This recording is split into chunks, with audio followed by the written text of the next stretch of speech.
그리스도께서 나를 보내심은 세례를 베풀게 하려 하심이 아니요 오직 복음을 전하게 하려 하심이로되 말의 지혜로 하지 아니함은 그리스도의 십자가 헛되지 않게 하려 함이라. 십자가의 도가 멸망하는 자들에게는 미련한 것이요 구원을 받는 우리에게는 하나님의 능력이라.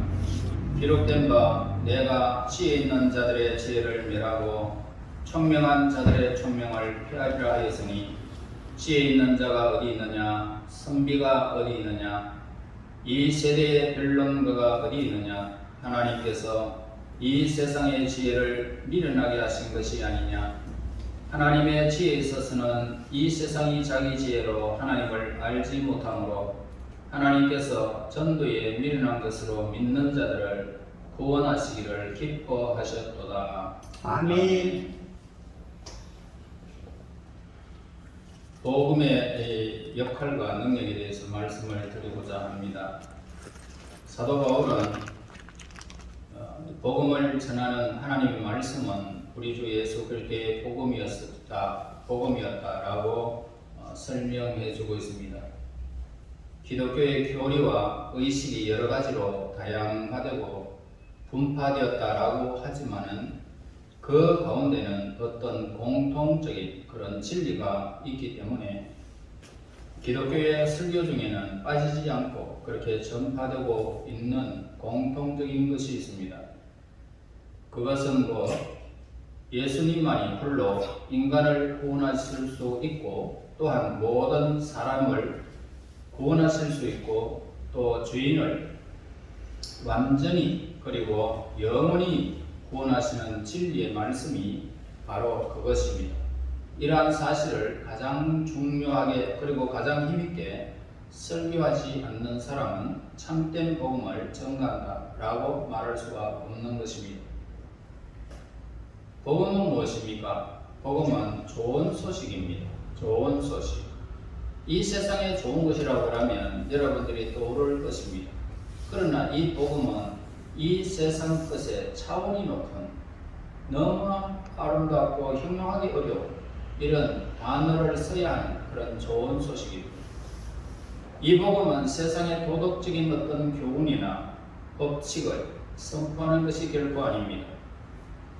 그것은 사람이 무엇을 행해야 된다든지 어떤 사람이 되어야 한다든지 그런 사람의 어떤 노력이나 행위를 강조하는 것이 결코 아닙니다. 만약 그러한 것을 가르치기 위해서라면 예수님께서는 십자가까지 달릴 필요가 없었습니다. 다시 말해서 피 흘릴 수 없었고 죽음을 맞이할 필요도 없었던 것입니다. 도덕적인 교훈을 잘 지키면 구원받는다 라고 했다면 오늘 우리는 도덕적인 규정만 지키면 되는데 그럴 사람이 한 사람도 없다는 것입니다. 그래서 예수님이 십자가에 죽으셨던 것이죠. 복음은 뭡니까?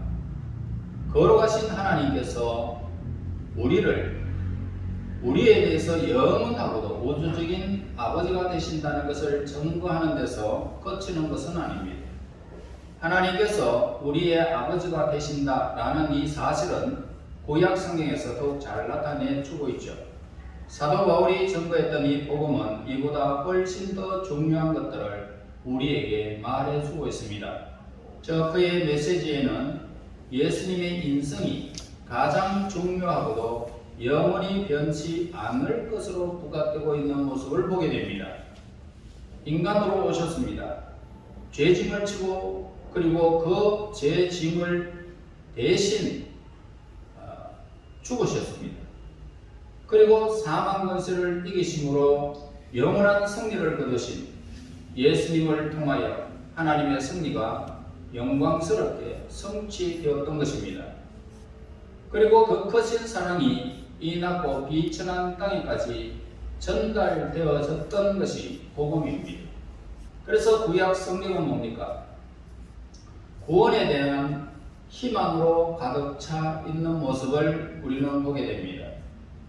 반면에 예수님의 복음은 그 모든 것을 뛰어넘어서 이제 구원의 성취와 그것에 대한 확신으로 가득 차 있는 신약의 말씀을 보게 되어집니다.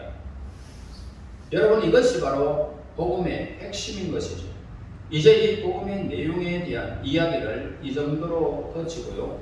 그리고 복음이 무엇인지 가장 극명하게 나타내주고 있는 그 말씀이 오늘 이 말씀입니다. 사도행전 16장 31절, 여러분 잘 아는 말씀입니다. 주 예수를 믿어라. 그리하면 너와 네 집이 구원을 얻으리라. 자, 그러나 이 놀라운 예수님의 이 복음은 과연 이 세상에서 얼마나 필요로 하고 있을까라고 하는 의문점을 가지게 됩니다. 복음이 없이는 세상을 살아갈 수는 없다는 말인가, 이렇게 말하죠. 물론 세상을 살아갈 수는 있어요. 그러면 이 세상에서 가장 필요한 것이 무엇일까라고 질문도 합니다. 여러분 뭐라고 생각하십니까? 돈? 집? 먹는 것? 예, 그거 다 필요합니다. 그런데 이 세상에 참으로 필요한 것이 무엇일까? 라는 것을 복음이 우리에게 답을 해주고 있다는 것입니다. 그런데 오늘 성경에서는 뭐냐? 이 세상에서 가장 필요한 것이 있다면 의다, 이렇게 말해주고 있어요. 의다. 자, 이 의가 완전하게 성취될 수만 있다면 하나님의 기준이 의입니다. 그렇기 때문에 이 의만 성취될 수만 있다면 세상은 복락이 넘치는 에덴 동산으로 변해 버릴 것입니다. 다시 말해서 죄 없는 세상이 된다는 것입니다. 의만 있다면. 그러나 가장 필요로 것이 뭘까요? 무엇이든지 가장 얻기 힘든 것. 자, 그래서 오늘 가장 필요로 하는 것은 이 땅에서 얻을 수 없는 것들이라는 것입니다.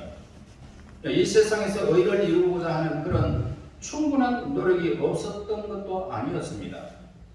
여러분들이 잘 아는 공자, 석가모니, 소크라테스, 이런 소위 성인이라고 불려지는 많은 현자들이 그 의를 이루기 위하여 부단히 노력하고 애썼던 모습들을 보게 됩니다. 그러나 대다수의 사람들이요, 그들의 외침을 듣고 받아들이지를 못했기 때문에 그 문제를 해결이 되지 않았다는 것입니다. 아니, 해결되기는커녕 이 세상은 더욱 뿌리로 치닫고 있는 모습을 역사적으로 저와 여러분들이 많이 경험한 바 있습니다. 전성기의 이 로마 문명도 그 화려한 뒤에는 온갖 죄와 부패가 덜끓었던 것을 보게 됩니다. 소위 선택받았다라고 하는 그렇게 자칭하던 그런 유대주의자들도 그 조직 내의 부패조차 척결하지 못했던 것입니다. 그들 내부에 있던 이 율법을 자랑하는 자들이 유대교 전체를 짓밟아버리고 더럽혀졌던 것을 보게 됩니다. 자, 이러한 죄악된 세상을 구원하는 데는 현자들이나 심지어 무엇보다도 훨씬 더 강력한 힘의 소유자가 필요했던 것입니다. 보잘것없는 인간의 힘이 아닌 전능하신 하나님의 능력을 소유한 분이 사탄의 권세를 물리치지 아니하면 이 사탄은 온 세상을 더럽힐 것입니다. 그러기에 현자라고 불렸던 사람들이 사탄의 손길 아래서 놀아나면서 그 뒤에는 수많은 죄악들이 범람한 것을 보게 되어집니다. 그렇다면 이 세상이 복음이 전해주는 것과 같은 구세주의 도움을 받았다고 우리가 가정해 보겠습니다. 이때 그 도움의 손길이 과연 소망하던 결과를 세상에 줄 수 있었겠는가 라고 하는 것입니다. 도움을 줄 수 없다는 결과를 우리는 보게 되어집니다.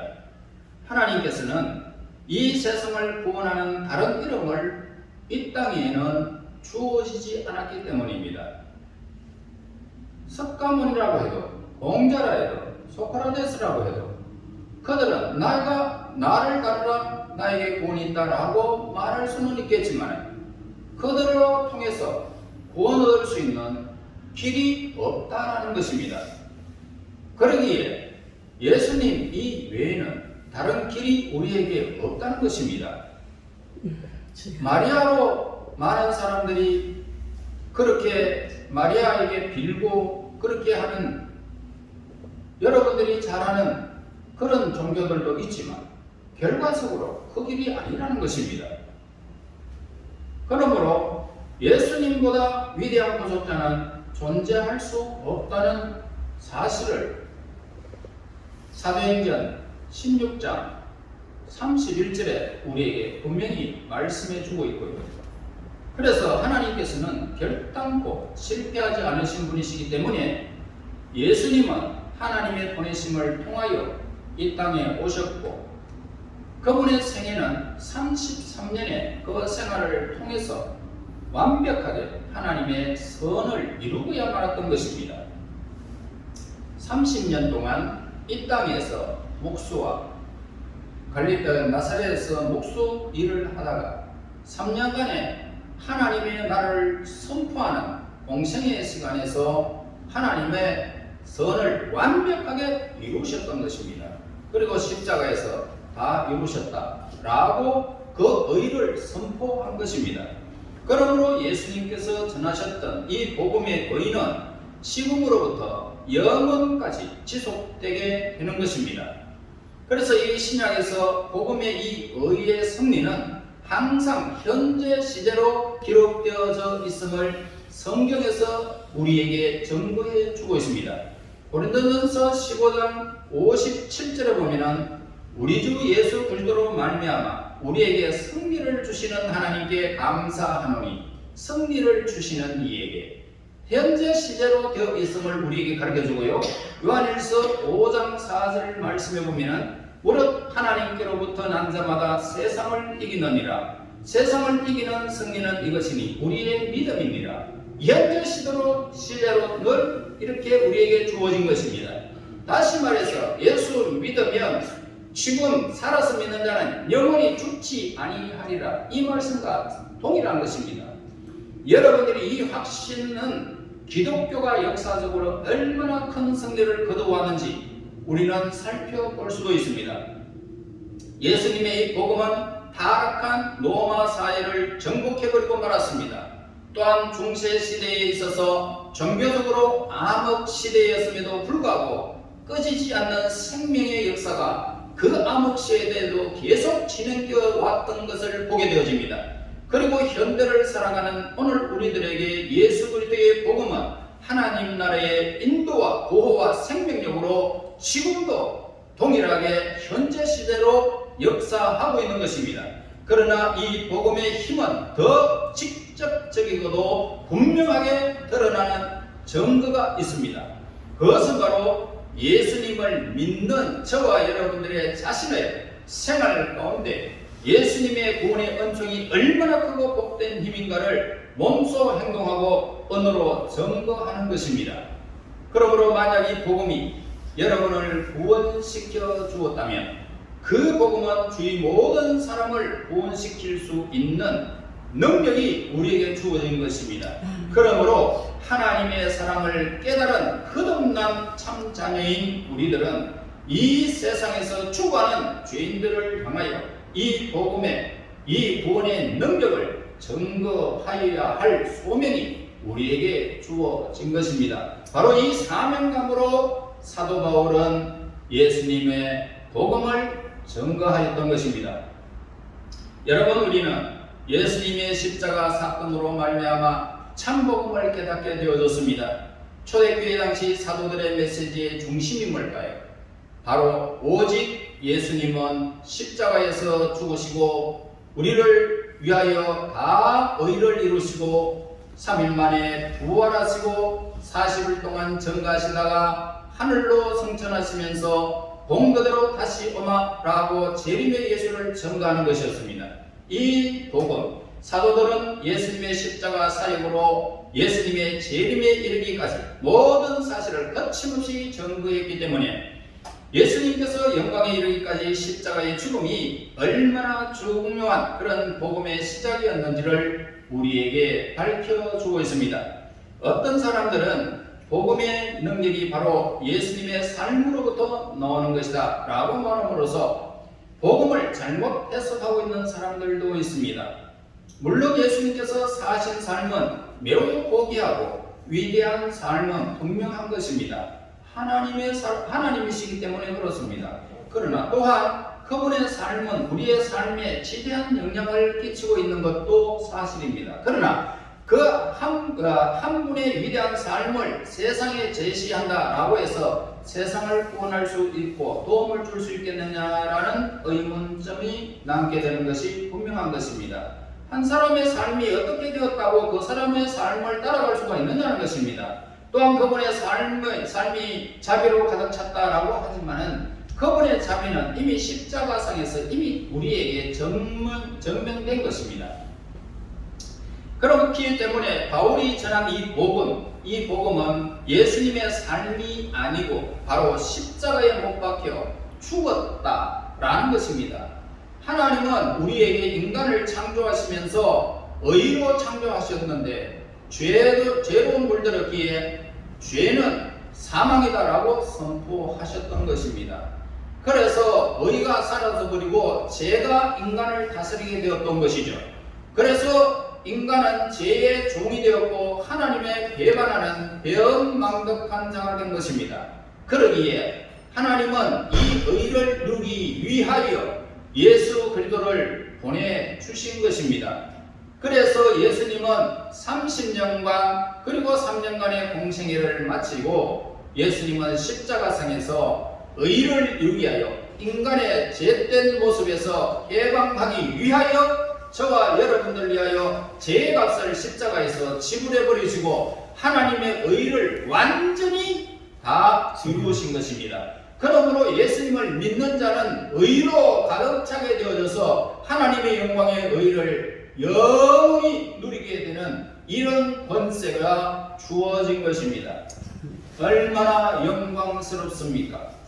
그러므로 그 축복으로 말미암아 우리 믿는 자 예수 그리스도를 믿는 자가 대속을 받게 된 것입니다. 죄는 사라져 버렸습니다.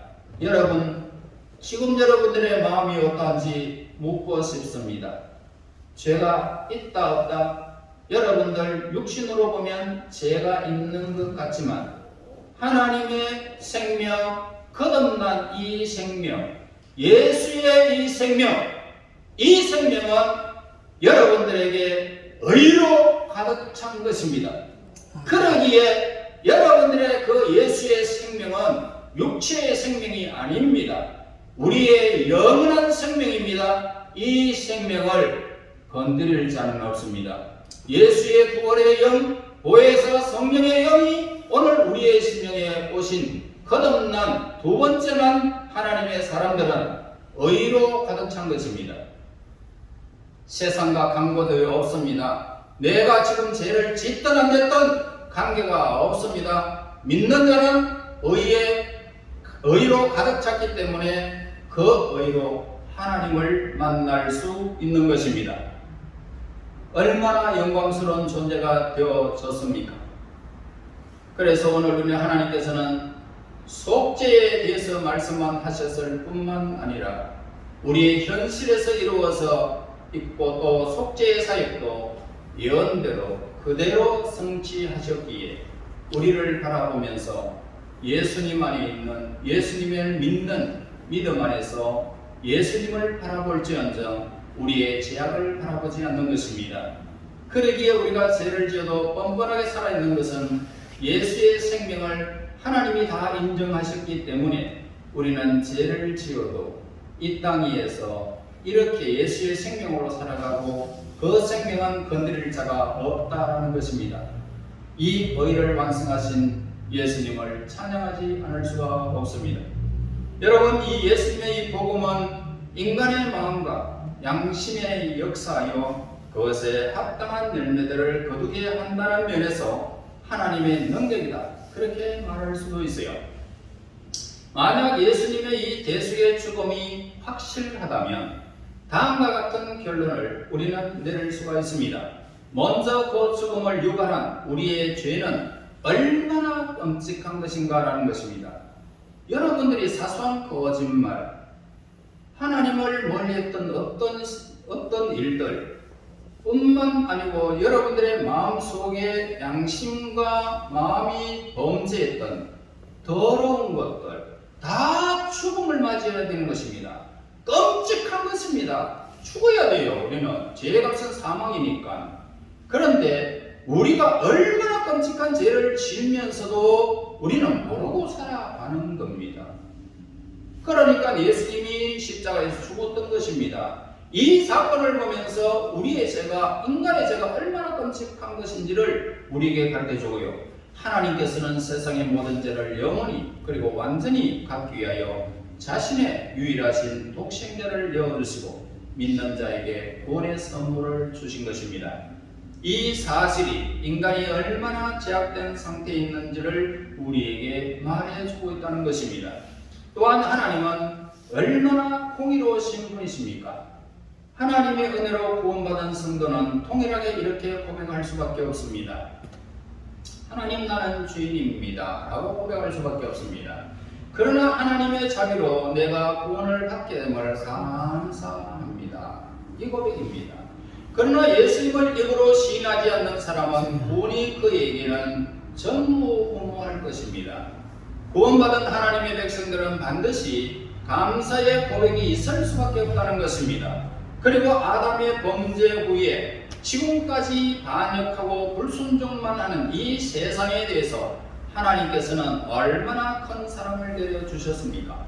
이러한 죄인을 구원하시려고 얼마나 큰 희생의 값을 치르셨느냐 이 말입니다. 이 사건이 바로 십자가의 사건임을 우리에게 가르쳐주는 것입니다. 그래서 우리에게는 십자가는 능력이지만 구원 얻지 못한 사람들에게는 미련하게 보인다는 것입니다. 그러므로 이 십자가의 사건이 진실이라면 그 누구도 믿는 자는 절망할 필요가 전혀 없다라는 사실을 우리에게 알려줍니다. 누구나 믿는 자는 구원을 얻게 되기 때문입니다. 우리는 이 큰 은혜를 무엇으로 값을 지불할 수 있습니까? 우리는 그 값을 지불할 능력이 전무후무합니다. 그래서 우리는 하나님의 소유된 백성이 되어버렸습니다. 하나님께 속한 백성이 됐다는 것입니다. 왜요? 우리는 지불할 능력이 없기 때문에, 하나님만이 지불할 수가 있기 때문에. 그래서 하나님이 십자가의 값을 지불하고 우리를 사신 것입니다. 이러한 복음의 능력을 발견하는 것은 우리 생활 가운데 닥치는 모든 어려움을 이길 수 있게 하는 오직 십자가의 복음 하나뿐임을 우리는 기억해야 할 것입니다.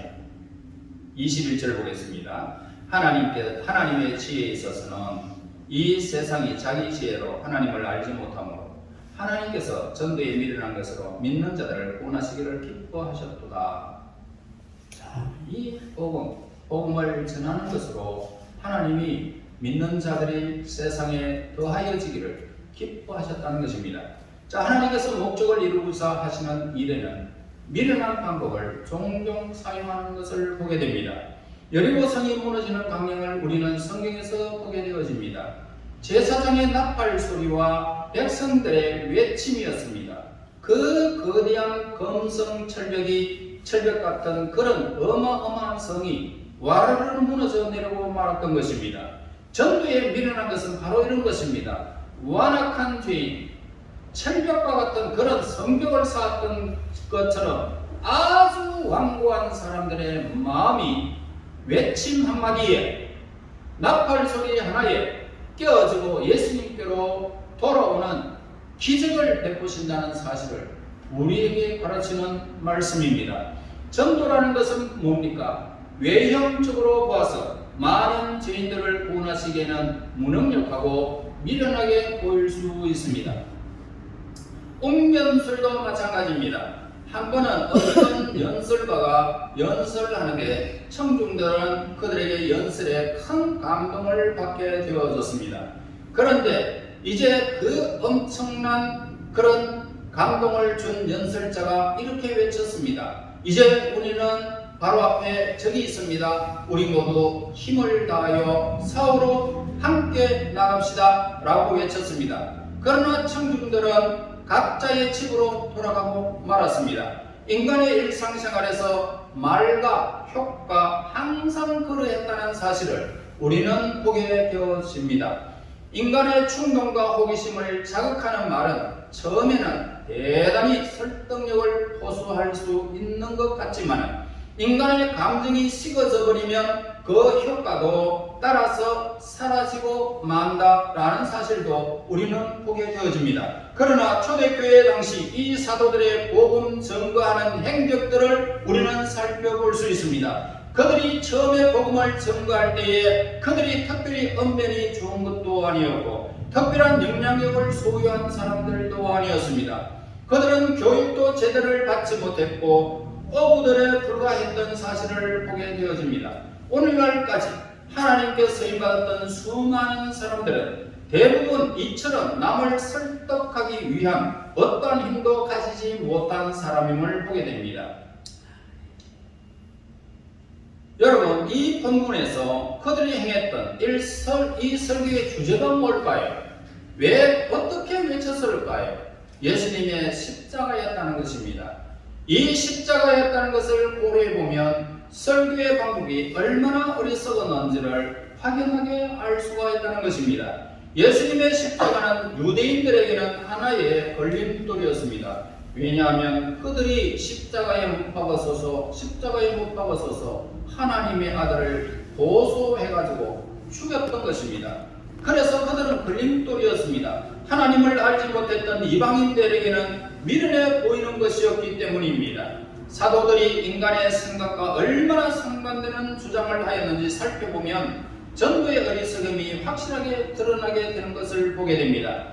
사도들은 대중을 향하여 이렇게 했죠. 스스로 부인을 하고 모든 육신의 정욕과 안목의 정욕을 십자가에 못 박으며 한순간에 불과한 이생이 아닌 영원한 하나님의 나라를 위해서 살라고 그들은 선포를 했던 것입니다. 그리고 사람들은 그 소리를 듣고 가슴을 치며 통곡하며 예수님의 복음을 받아들였고 3,000명, 5,000명, 그 다음에는 수가 헤아릴 수 없을 정도로 막 번져나가기 시작했던 것입니다. 복음이 능력이라는 것입니다. 이 외침이 여리고성이 무너지듯이 인간의 영혼을, 인간의 생명을, 인간의 마음을 녹여버렸던 것입니다. 이것이 능력입니다. 여러분들 외치기만 하면 된다는 것입니다. 그러므로 전도는 하나님께서 친히 사용하시는 방법이기 때문에 능력인 것입니다. 유대교는 형식과 의식으로 전파되어 왔습니다. 거짓 종교들은 대개 무력의 힘으로 세력을 펴왔던 것도 사실입니다. 그러나 기독교는 어떻습니까? 인간의 양심과 마음의 진리를 호소함으로써 완전하고 지속적인 승리를 거두게 하신 것입니다. 이것이 바로 기독교의 놀라운 특징입니다. 전도는 또한 성령님께서 주관하시는 것입니다. 우리는 모두 성령님의 다스림 아래에 있으며 성령께서 대개 이 전도에 미련한 것을 통하여 자신을 나타내시는 일들을 하게 되는 것입니다. 그리고 전도는 하나님께서 주시는 크고 은혜로운 결과를 수반하게 되는 것입니다. 우리 조상들은 큰 나무 아래 춤을 추고 노래하면서 우상 앞에 제사를 하였습니다. 그러나 우리는 지금 이전에 알지 못하고 행했던 그런 우상 숭배를 그만두고 이제 예수님 안에서 고상하고 고귀한 삶을 우리가 살게 된 것입니다. 이 기독교의 이 복음은 헤아릴 수 없이 많은 사람들의 영혼을 사망에서 생명으로, 어둠에서 빛으로, 마귀의 종된 신분에서 영원한 사랑의 하나님의 자녀라는 이 영광스러운 신분 변화가 우리에게 이루어진 것입니다.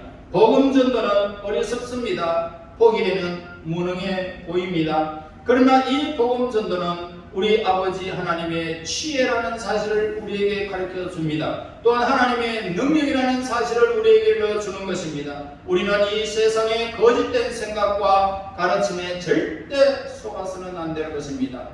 여러분 말하죠. 전도해봐야 누가 듣나 이렇게 말합니다. 그러나 하나님의 능력입니다.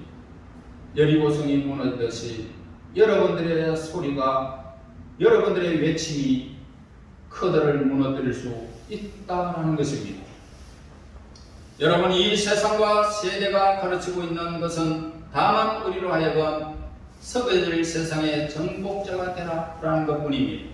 만약 우리가 극장과 같은 곳에 갈 때와 같이 똑같은 마음가짐으로 이렇게 예수님의 복음을 여러분들이 듣는다면 우리는 스스로 거짓된 가면을 이렇게 쓰고 진정한 하나님의 나라를 발견하지 못하는 어리석음을 자행하는 사람일 것입니다. 그러나 참된 성도는 우리 이 거짓되고 부패한 죄악의 세상에서 하나님의 능력이요 지혜인 예수님의 십자가를 마음에 품고 살아가며 전하는 자가 되는 것입니다. 우리 모두 예수님의 십자가의 이 복음을 전하여 영원한 생명의 빛을 비추어지는 마지막 세대의 등불이요 마지막 세대의 소금이 되시기를 예수님 이름으로 축원합니다. 하나님 안에 감사합니다. 허물 많은 저희들을 예수 그리스도의 복음 십자가로 우리를 구원하시고 그 피로 우리의 죄를 씻어주시고 의를 이루게 하신 하나님을 찬양합니다. 이제 이 복음의 등불, 이 복음의 빛을 어두운 세상에 밝히는 하나님의 사람들이 되게 하시고 복음이 십자가가 전도가 미련해 보이지만 하나님의 능력임을 깨닫고 많은 사람들에게 증거하여 그들을 예수님께로 인도하는 하나님의 거룩한 백성들이 되게 하시고 이 시대를 살아가면서 마지막 등불, 마지막 소금이 되게 인도하여 주시옵소서. 예수님 이름으로 기도하옵나이다. 아멘.